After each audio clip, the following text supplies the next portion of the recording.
Take a second and try to remember what you did 3 Tuesdays ago. Not last Tuesday, 3 Tuesdays ago.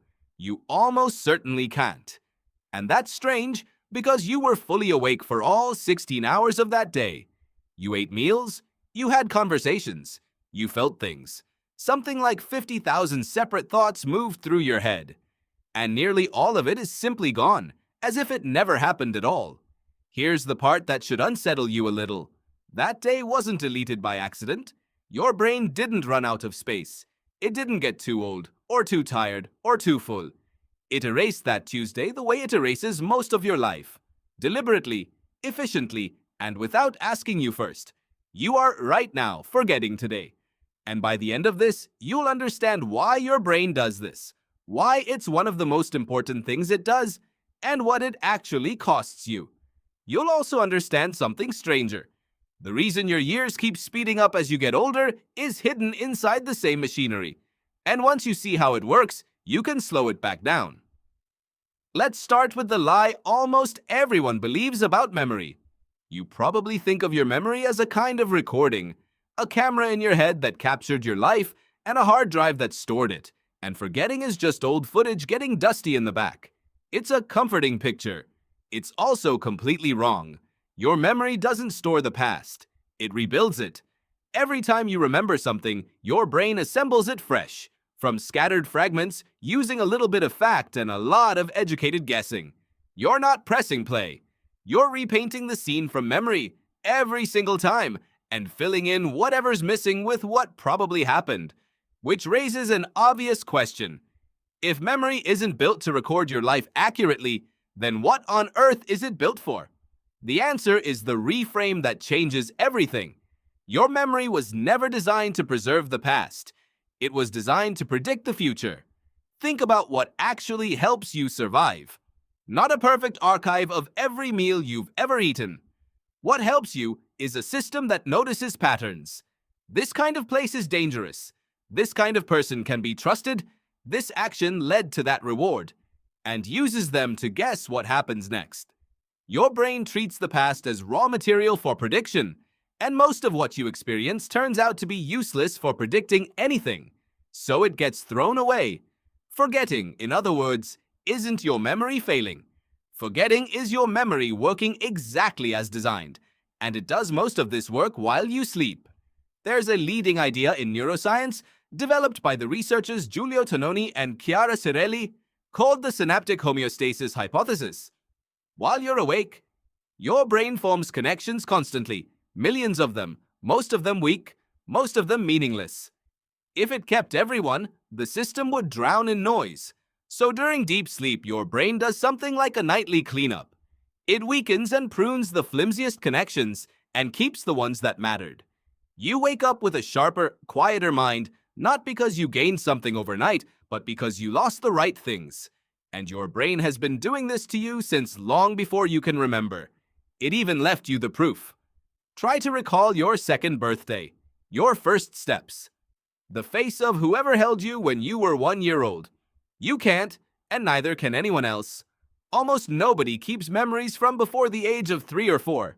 Psychologists call it infantile amnesia, and it isn't that nothing happened back then. Those were some of the most event-packed, fast-learning years you will ever live.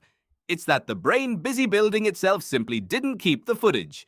Your very first chapter, the one that shaped you more than any other, was written and then quietly erased by its own author.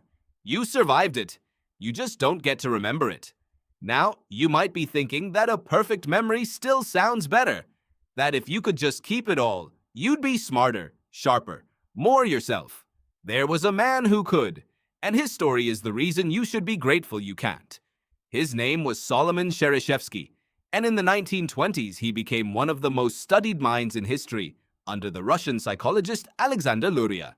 Cherysheevsky could hear a list of dozens of numbers and repeat it back flawlessly, forwards, backwards, and again years later. He essentially could not forget. Luria spent 30 years looking for the limits of his memory and never found them. You'd think that would make him a genius. It nearly ruined him. Cherysheevsky was buried under detail. When he tried to read a simple story, every word detonated into a flood of images, memories, and sensations, and he lost the meaning entirely. He couldn't recognize a face reliably because a face that smiled at noon and frowned at dusk registered as two different faces. He struggled with metaphor, with abstraction, with the ordinary human act of letting go. To think clearly, you have to be able to forget the details and keep only the point. He couldn't. His memory was flawless, and it left him stranded outside the meaning of his own life. So forgetting isn't the enemy of a sharp mind. Forgetting is what makes a sharp mind possible. It's the editing that turns an overwhelming stream of experience into something you can actually use. But here's where it gets genuinely uncomfortable. Because if your brain is editing your memories, then the memories you kept aren't safe either. Every time you recall something, you don't just read it, you reopen it. And for a short window after you've pulled a memory up, it becomes soft, editable, before your brain files it away again. Scientists call this reconsolidation.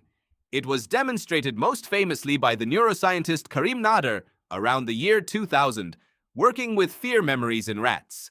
When he let an animal recall a frightening memory and then blocked the restorage process, the memory weakened or vanished.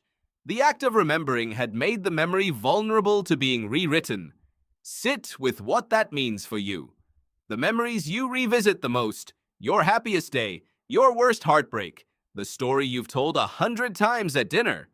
Those aren't your most protected memories. They may be your most altered. Every recall is a small edit. You've been slowly rewriting your own history, and the parts you treasure most are the parts you've handled the most. The psychologist Elizabeth Loftus spent a career proving how easily this happens. In her studies, she was able to plant entirely false memories in ordinary people, convincing them with a few suggestions that as children they'd been lost in a shopping mall, an event that never occurred. They didn't just accept it, they elaborated on it. They added details, emotions, a kind stranger who helped them. They remembered vividly and sincerely something that had never happened at all. And if you're now thinking, sure, but my most vivid memories must be the real ones, that instinct is exactly the trap. In 1986, the morning after the Challenger space shuttle exploded, a psychologist named Ulrich Neisser asked over 100 students to write down precisely where they were, who they were with, and how they heard the news. It was seared into them.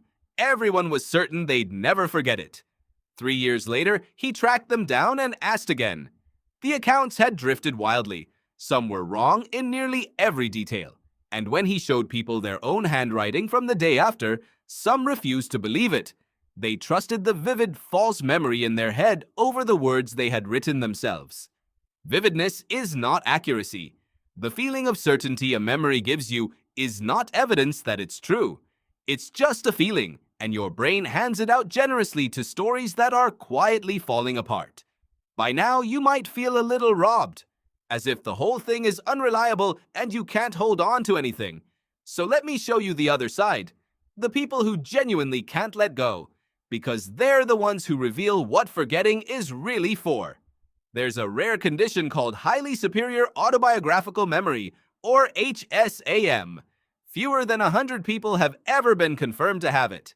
The most famous is a woman named Jill Price, first studied by the memory researcher James McGaugh. Give her any date across decades of her life, and she can tell you what day of the week it was, what she was doing, what was in the news, what the weather was like. Her autobiographical memory is almost perfect, and she has described it in her own words as exhausting, as a burden. She can't choose what to relive. Every old hurt stays as fresh as the day it happened, because for her, nothing fades. The rest of us survive our worst days partly because time sands the edges down. The pain gets fuzzy, the details blur. We call that healing, but a lot of it is just forgetting, doing its quiet mercy. Jill Price doesn't get that mercy. Her past never dims. It just accumulates. So the perfect memory you've been mourning this whole time? It isn't a gift you lost. It's a weight you were spared. Which brings us to the strangest effect of all. And it's happening to you right now, whether you notice it or not. Your life is speeding up. Ask almost anyone over 30, and they'll tell you the same thing. The years are going faster. A childhood summer felt endless. Now whole years vanish between one thought and the next. This isn't your imagination, and it isn't your brain wearing out. It's the direct result of how your memory decides what to keep. There are two forces at work. The first is simple math. When you're 5 years old, a single year is a fifth of your entire life. An enormous, unmissable stretch of time. When you're 50, that same year is 1/50th. Each passing year is a smaller and smaller slice of everything you've ever known, so it feels smaller too. Time isn't accelerating. Your ruler is just getting longer.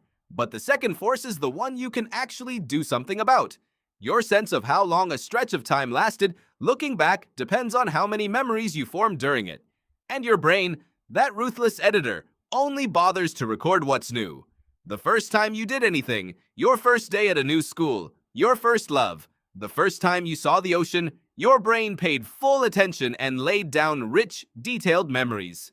That's why the years between roughly 15 and 30 feel so dense and so long in the rear view. Psychologists even have a name for it, the reminiscence bump, the way those years of firsts stay disproportionately vivid for the rest of your life. Then adulthood arrives, and life settles into routine. The same commute, the same rooms, the same handful of days repeating. And your brain, seeing nothing new worth saving, records almost nothing. A year of routine leaves behind so few memories that when you look back, there's nothing there to give it length.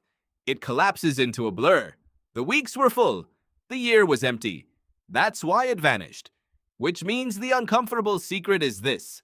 A forgotten year and a wasted year feel exactly the same from the inside, looking back.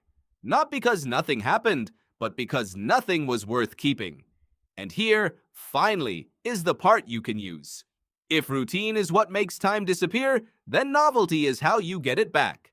Not by doing more, but by doing differently. Take a route you've never taken. Learn something that makes you clumsy again. Go somewhere your brain has no map for. Have a real conversation with a stranger. Every genuinely new experience forces your brain out of autopilot and back into recording mode.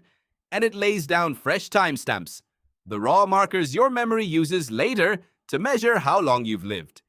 This is why a single week of travel can feel longer in memory than the 3 unremarkable months that followed it. You didn't have more time. You gave your brain more worth keeping. You can lengthen your life without adding a single day to it, simply by living in a way that resists being erased. And attention is the other half.